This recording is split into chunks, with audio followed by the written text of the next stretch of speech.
స్త్రీలు తమ ఇంటి గడప దాటి బయట అడుగు పెట్టలేని కాలంలో ఒక మహిళ పుస్తకం తీసుకుని విప్లవాన్ని ప్రారంభించింది. ఆమె భారతదేశపు తొలి మహిళా గురువు, విద్యా హక్కును అందరికీ అందించిన యోధురాలు సావిత్రిబాయి ఫూలే. కేవలం 9 ఏళ్ల వయసులో ఆమెకు జ్యోతిరావు ఫూలే గారితో వివాహం జరిగింది. కానీ ఆయన ఒక సామాన్య వ్యక్తి కాదు, కులమత భేదాలను తొలగించాలనే ఆలోచన కలిగిన మహోన్నత వ్యక్తి. ఆ రోజుల్లో స్త్రీలకు విద్య నేర్పడనేది ఒక నేరంగా భావించేవారు. కానీ సావిత్రిబాయి ఆ నిబంధనలన్నీ కూడా ఉల్లంఘించారు. 1848లో ఆమె తన భర్తతో కలిసి భారతదేశపు తొలి బాలికల పాఠశాలను స్థాపించారు. కానీ సమాజం ఈ మార్పుని అంగీకరించలేదు.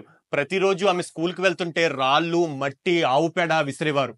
ఆమెని తిట్టేవారు, చెరిపివేయడానికి ప్రయత్నించేవారు. But did she give up? Never. ఆమె ప్రతిరోజు 2 చీరలను స్కూల్కి తీసుకెళ్లేవారంట. ఎందుకంటే స్కూల్ కి వెళ్లే లోపున మొదటి చీర ఎలాగో మట్టి, మురికితో నిండిపోతుంది కాబట్టి. ఆమె 18 స్కూళ్లను ప్రారంభించి దళితులు, బాలికలు, విధవలకు విద్య అందిస్తూ కుల వ్యవస్థను సవాలు చేసింది. కానీ ఆమె పోరాటం వృధా కాలేదు. ఈ రోజు ఎంతో మంది బాలికలు చదువుతున్నారంటే, విద్యను ఒక హక్కులా భావిస్తున్నారంటే దానికి కారణం సావిత్రిబాయి ఫూలే. ఈ రోజు ఒక అమ్మాయి పుస్తకం పట్టుకుని వెళ్తూ కనిపిస్తే దాని వెనుకాల సావిత్రిబాయి ఫూలే త్యాగం ఉంది.